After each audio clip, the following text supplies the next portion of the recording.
Hey everyone, good morning. Thank you for joining me here. I'm Disha Patil. I work at NXP Semiconductors. I'm a field application engineer specializing in MCU. I support all sorts of microcontrollers, and today's topic is Zephyr Power Management for wearable devices. So in this topic, we will understand more about designing low power using a smartwatch demo that was designed using like NXP microcontrollers. This demo will mostly help us understand how we can scale to like different hardware using Zephyr and use Zephyr capabilities. So in today's agenda, I'm going to cover smartwatch demo. We'll look at an actual demo. I have the hardware with me, but I'll show you a video instead, and you can visit our booth later to check out the actual demo. Then I'll jump into the power management of our NXP RT500 MCU, which is being used for this demo. This is to really understand how we include this in the Zephyr Power Management subsystem. So we'll go over that later. After that, we'll also go over the power optimization for display and graphics, which is really important. I'm going to discuss like most power optimization techniques, but for the display and graphics, it's like the most important. Apart from that, I'm also going to dive into like memory optimization techniques, which also help us extend battery life. And after the agenda, I also have like 5-10 minutes for Q&A, so please feel free to ask any questions that you might have. Thank you.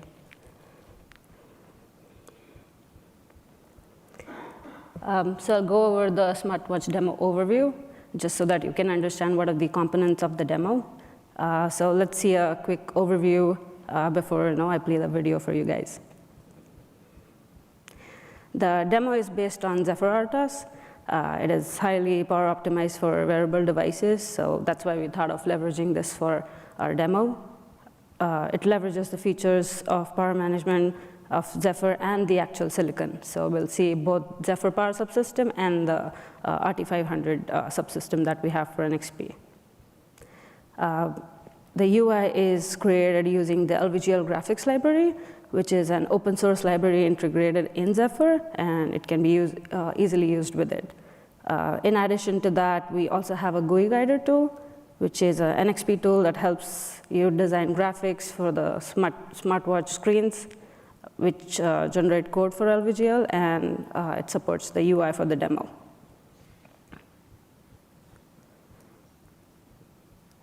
Going a bit over the demo hardware, so I talked a lot about the RT500 microcontroller. So we have an evaluation board, like an eval kit that we call an EVK for the RT500. That's the top picture.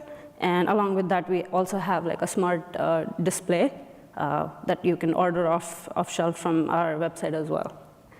So for RT500, it's based on a ARM Cortex M33 core, and it also has a Cadence Extensor DSP, which is enabled with a 2D GPU.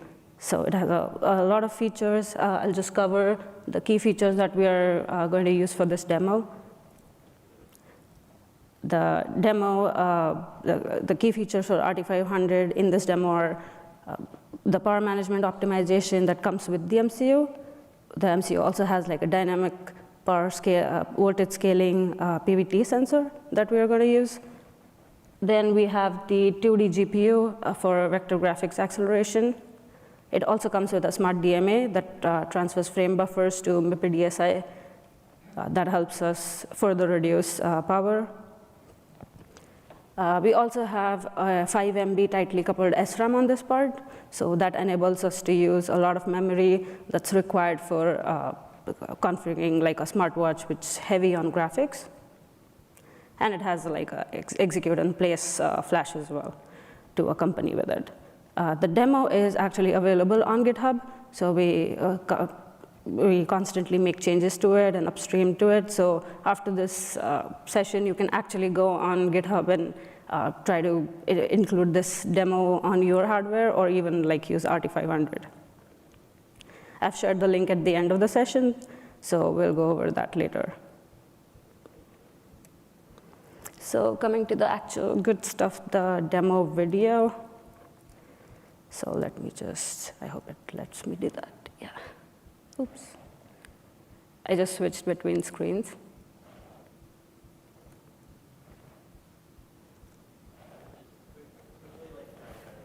Okay.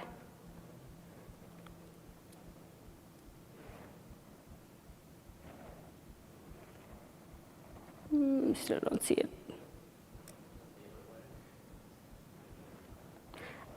Yeah, I tried that earlier.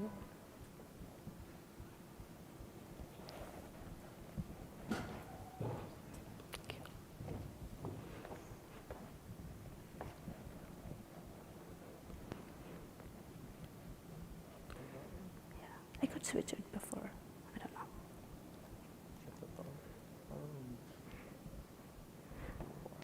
Yeah, the display is gone.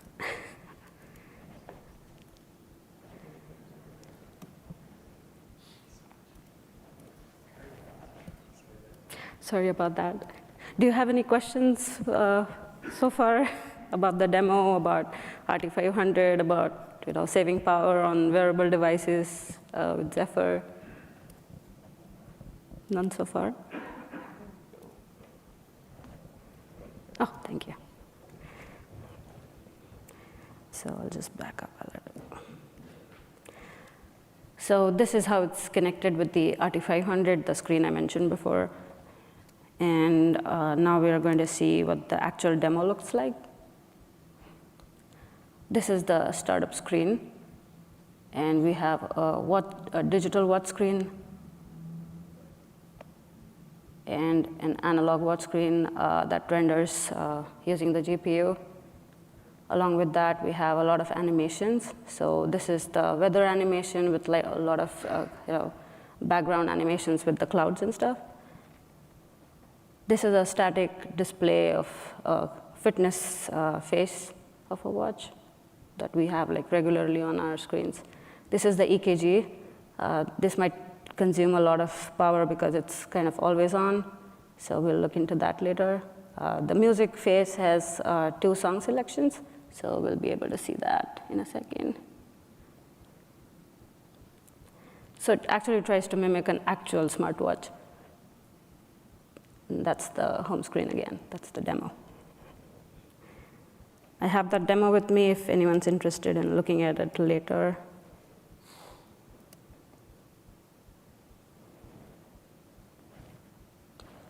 And that's the 2 faces that I showed on the screen.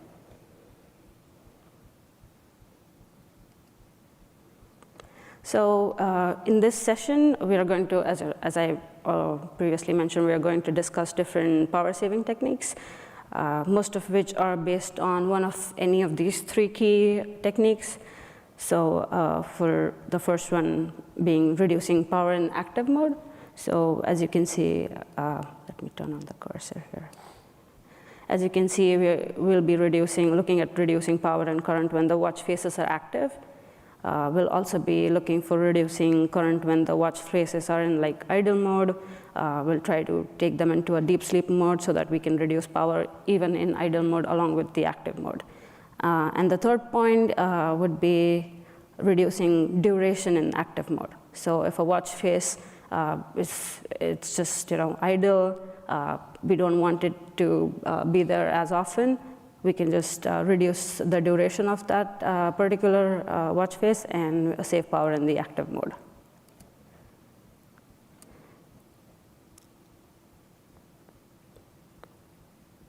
We have multiple power optimization techniques, and configuring them separately with kconfig symbols helps us do that. So we'll talk about this slide often comparatively with the techniques that I'm going to share with you. Those mostly consist of the kconfig symbols. And depending on how you turn them on and off, you can save power in any of these 3 ways.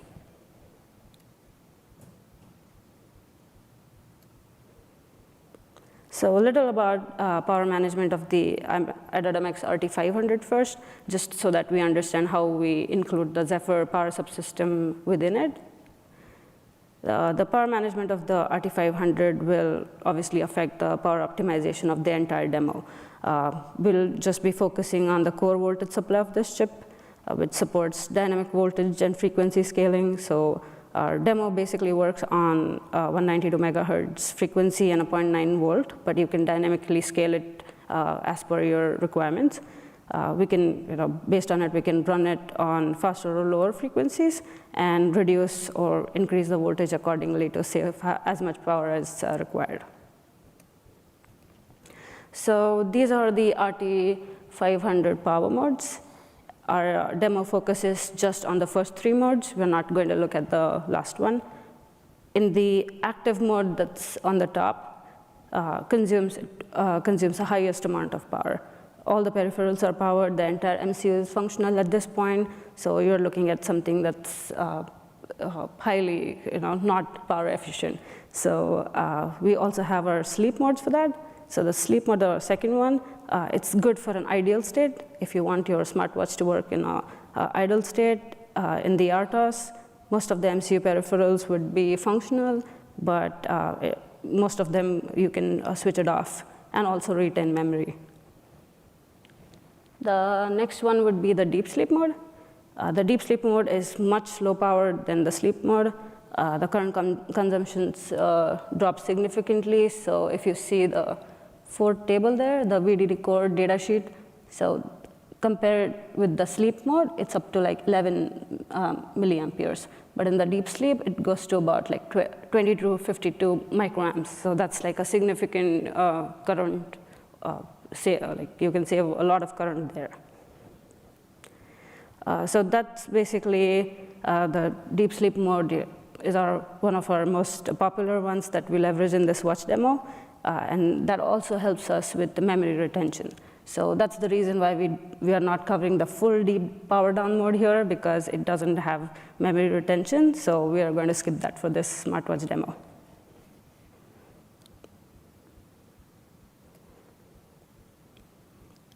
Along with the RT500, we are also using a PMIC, a power management IC, that we designed practically for this MCU, the RT500. It is a power management integrated circuit, and the part number is the PCN9420. It has 4 regulators, 2 switching, and 2 LDOs. So, and it also has 2 PMIC mode pins. So if you see those green from the bottom, the PMIC mode 0 and the 1, those PMIC mode pins help us change the power states that we saw earlier. So the sleep and the deep power down. So 2 PMIC mode pins, that's 4 combinations of sleep modes. The MCU toggles these pins, and the PMIC will update the voltage regulators to supply a specific power. These PMIC pins give us 4 power states that we saw earlier, and we basically leveraged those into our demo.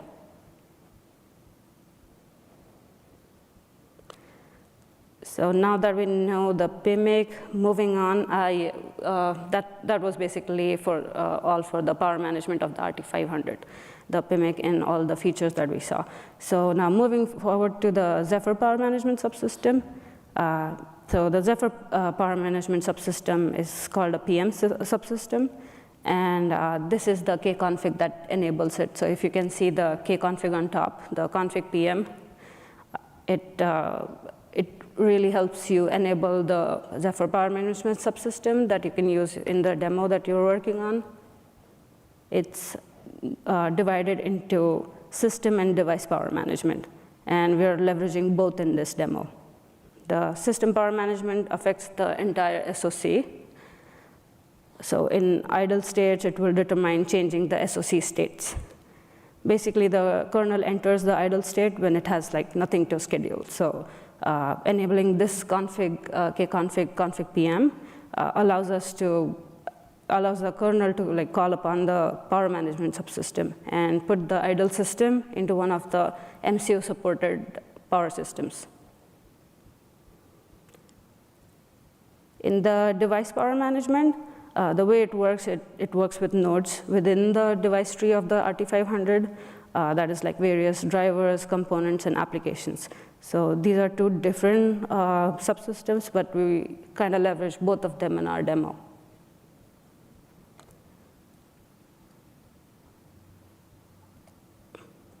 Going forward, we saw the PMIC earlier, so I felt it would be good to show you a snippet of the device tree from our board file in Zephyr that shows how the PMIC is configured at build time. So the regulators that I mentioned before, the PMIC mode pins I mentioned before, you can see there are nodes in the device tree for each of the regulator, and it has different settings within it. These power states generated by the PMIC are also leveraged in our demo. I'm not going to go in details of each of the settings, but this should give you a good picture of how a PMIC can be set up in the device tree to save more power.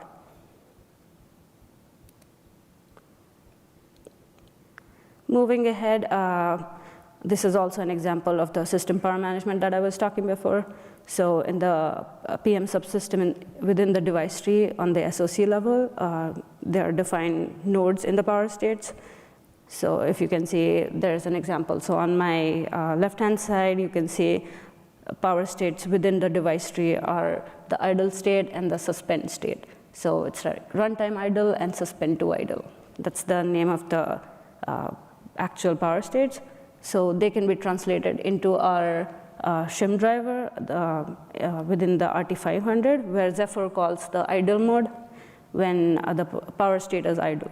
And it calls the enters deep sleep when it's in suspend mode. So it basically tries to see which state has been called within Zephyr, and it calls the same state for the RT500 itself. It basically translates what's in the Zephyr subsystem to the RT500 actual powered mode in the shim driver.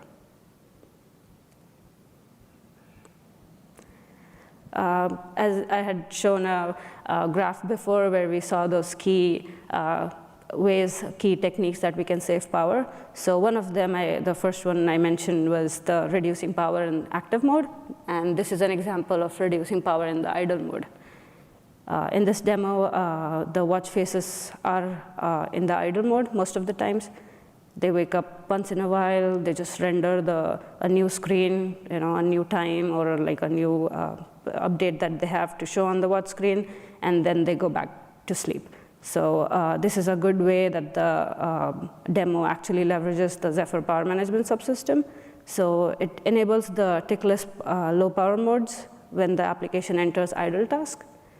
This leads it to enter the deep sleep static mode, while the idle, it's idle for, say, at least for like 620 microseconds. There's a bit of a calculation with the 620 microseconds, but I'm not going into that for this session, but you can check out the actual GitHub repository for this and the example. And so this device, like in this demo, it either enters the deep sleep, or otherwise then it will go to the normal sleep mode. Zephyr's power management subsystem also enables the drivers and app to lock out of any specific low power modes. So we saw like we are not using the deep power down. So you can also try to block some of the states. You can only use a few of them. In doing this, as I mentioned before, we are enabling various kconfigs. So earlier we saw the kconfig for the actual power management. In this, we have the kconfig enabled as well. And by enabling this, we compared our results with, while enabling it and disabling it. So we can see that graph right there at the bottom. So this graph basically it shows how a watch face just is awake at a time to just render the new face, and then it goes in idle mode.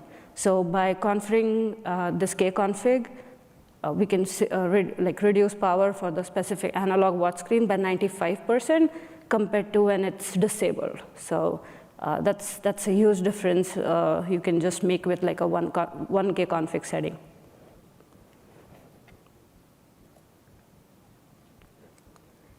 I'll also talk about the dynamic voltage scaling using a PVT sensor. So this is a good example of reducing power in active mode. So we saw reducing power in idle mode. The PVT sensor that is integrated within the RT500. That's a good example of seeing how you can use actually available hardware to your advantage. So it might not be on any of the microcontrollers that you use, but this is a good example of how to use Zephyr with this existing PVT sensor that's integrated within our RT500. This is, again, a brief explanation, but if you are really interested in knowing how the PVT sensor works, there's also a link available. That's like a 20-minute video of the working of the PVT sensor itself. And that's a training, so that can be helpful as well. So the PVT sensor, basically what it does, it allows us to optimize the VDD core voltage that we use to supply the chip that we saw earlier. It runs on a voltage control loop. So if you see the block diagram, it runs on a voltage control loop based on the temperature. So ideally, the best case scenario in this case would be, say, running the Smartwatch demo on room temperature. It basically optimizes the process voltage and temperature variation, and I won't go deep into the graph there, but it basically is a loop, so it corrects itself and tries to provide the exact voltage that's required during like a particular temperature that the demo is running at. So that was mostly our power management system for RT500 and the Zephyr subsystem. I would also like to talk about the power optimization techniques, as I mentioned before. I showed you most of the power management techniques, but I would like to focus on the display and graphics, because as a smartwatch demo, the most of the power is consumed by these two factors. So I feel like this would be really helpful for you to understand how you can implement it at your level. So I showed the demo before. We are using a MIPI smart panel display. It's a smart display, and we only need to talk to the display while updating the screen. On the MCU, the RT500 side, we have a GPU rendering. We have a GPU that's like rendering images. We are also leveraging the smart DMA that's within the RT500, which efficiently reads the data from the frame buffer, and that eventually leads to reducing more power.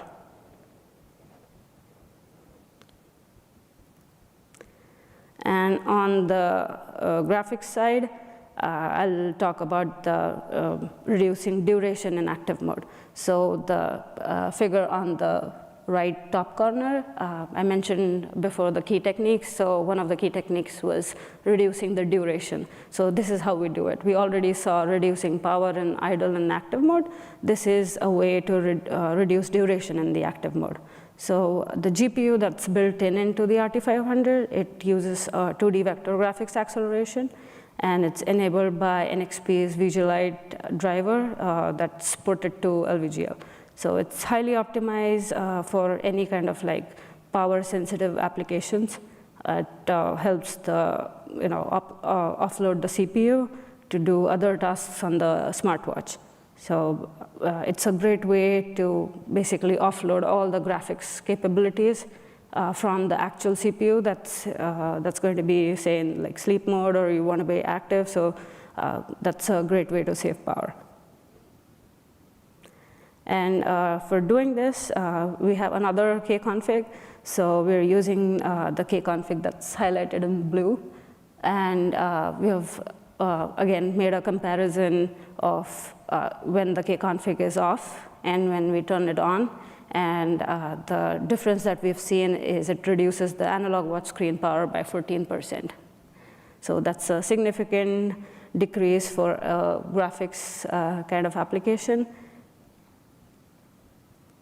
So that's how you can save more power on graphics and a display compared to when you're not using the kconfigs or using the Zephyr Power subsystem. These were the power optimization techniques. I would also like to talk about the memory optimization techniques. because they are also important in terms of reducing power. And that's basically for extending the battery life. So that's our goal for the session here. Minimizing, so the first technique would be minimizing the accessing of external memories. So the RT500, the MCU part itself, is a flashless device, and it operates on external memory. So it consumes more power, and it's better that we would, if we are able to make use of the SRAM, the internal SRAM, that would be better for us to save power. And the SRAM for this part is flexible up to 5 MB, so we can leverage that to our disposal and save more power. And we do that again by configuring a few of the kconfigs that are available. So I won't go into the details of the features itself, but I'd like to highlight that just by changing one kconfig for accessing, for making it not access the external memories, we can save up to 8% on the digital watch screen power by that much. So I think that's a significant power save move here, just by not trying to access external memories and just trying to leverage what hardware we already have.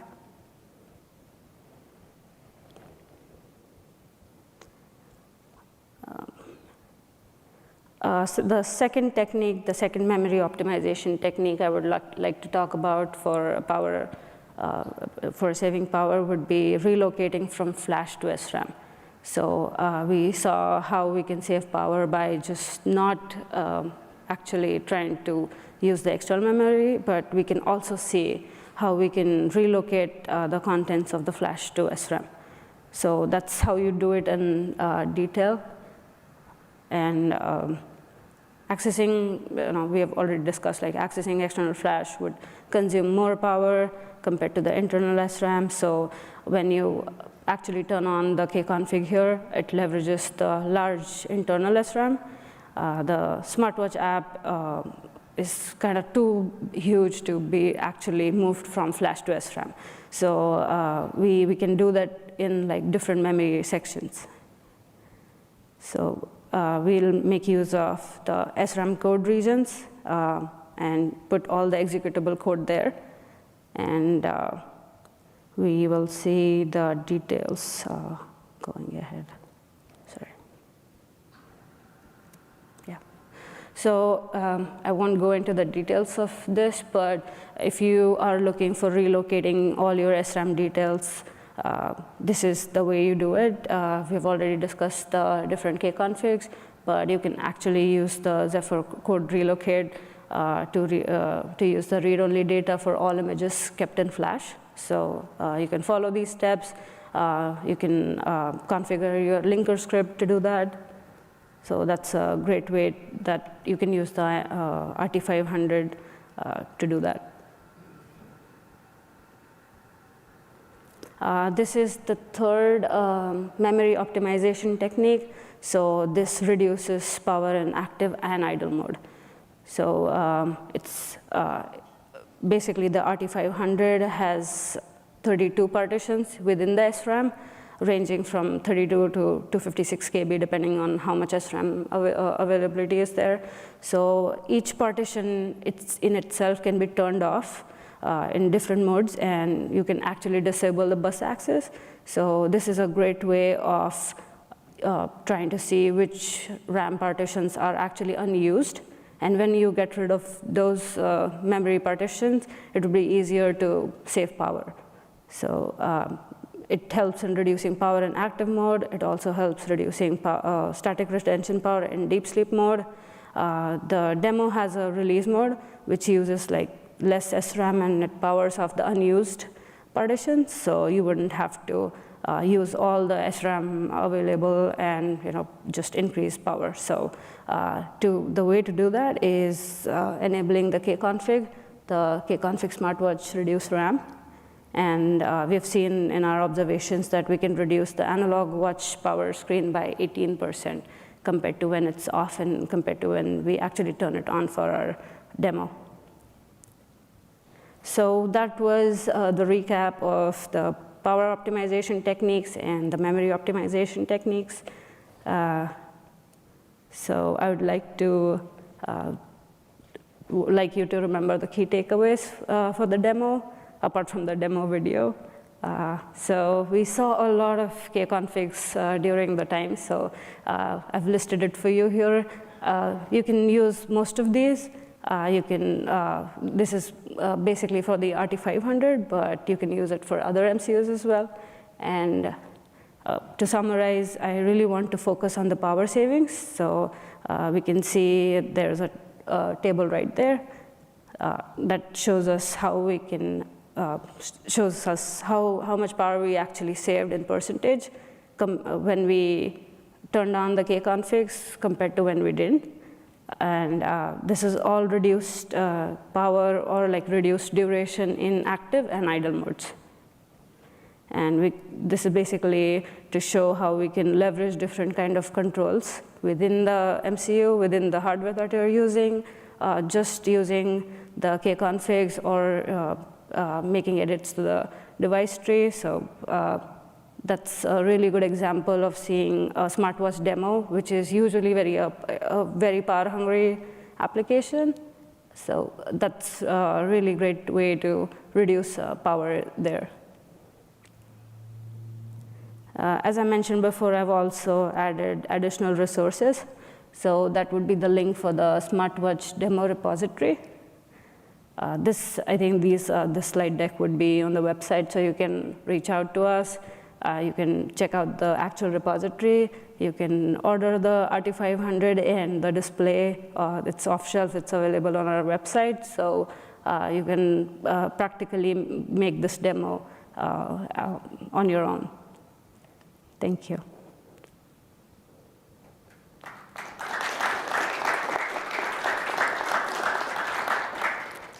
So Q&A, I think we have about like 8 minutes. Sorry, I took up 2 more minutes.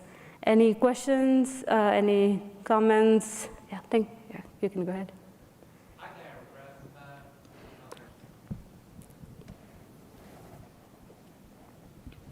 Thank you very much. I had a couple of questions about the RAM usage, copying the flash into RAM.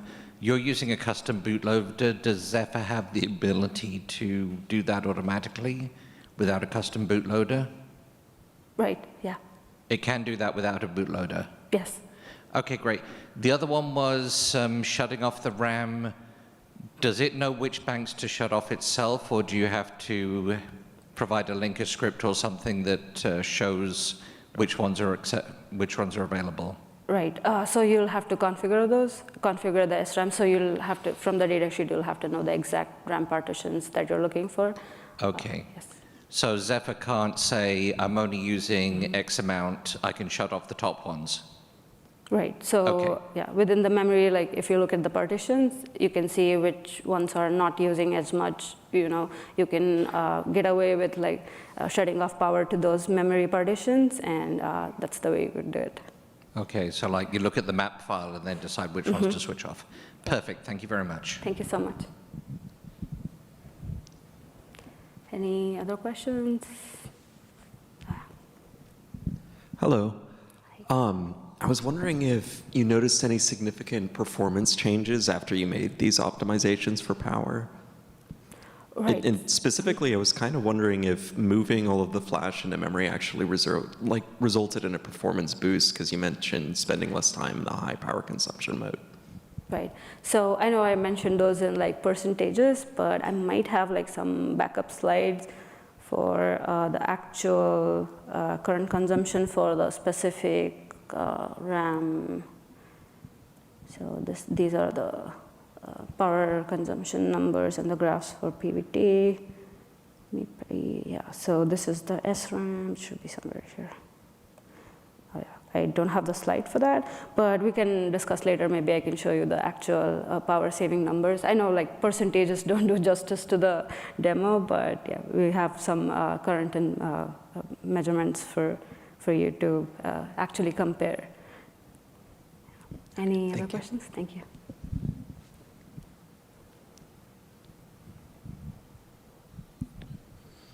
So I'm making a few assumptions here, but it seems like some of those features, like the PVT sensor and stuff, are like architectural SoC level features, but the like the kconfig seem to be like application scoped.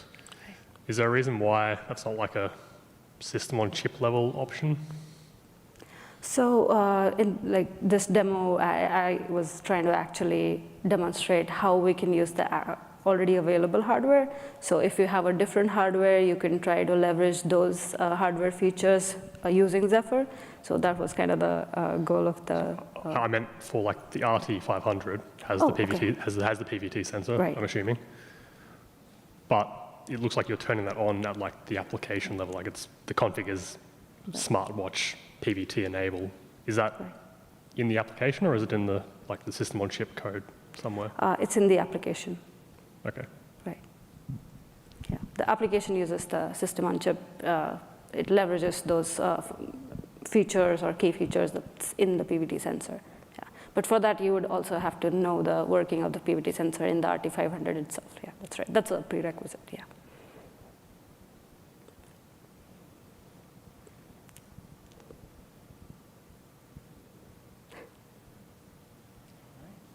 Any other questions? Anyone would like to see the demo that we have? I had one question. Is there any wireless implemented with the smartwatch? Not yet. Not yet. Okay. Yeah. Are we looking for any updates? Any BLE or Wi-Fi? We are doing like Zephyr enablement with the Wi-Fi, but with the demo itself, we have not integrated it. It's mostly like a demonstration, so it shows you capabilities of what the demo can do. But yeah, the other peripherals, Bluetooth, we have not included in that. It's not a real smartwatch yet. Thanks. Sorry? Does it have radio peripherals? No, not yet. Yeah, it's just the screens and the display that. Sorry, the RT500 itself, does it have a Wi-Fi processor or BLE? So the RT500, it's a basic MCU, but you can pair it with our other Wi-Fi part numbers, the IW612. So that's already integrated. Yes. Thanks. Thanks.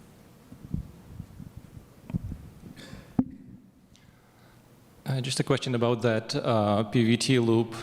I was wondering, how is it configured? Basically, where does that logic reside? How does it know? What does the safe operating limits? What are the temperature slopes? How to compensate for them? Where is that part implemented, and how is it configured? So it's in the application code, but in the device tree also it's enabled. Yeah. Derek, So, would you like to add more to that?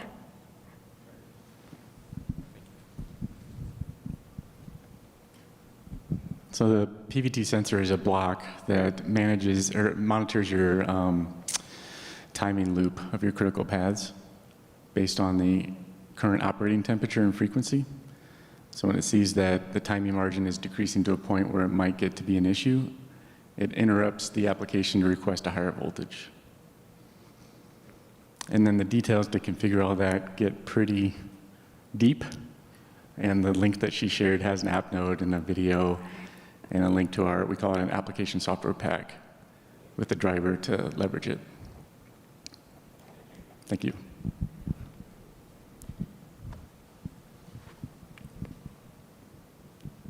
Any other questions about NXP, apart from the smartwatch demo, about any microcontrollers you're interested in?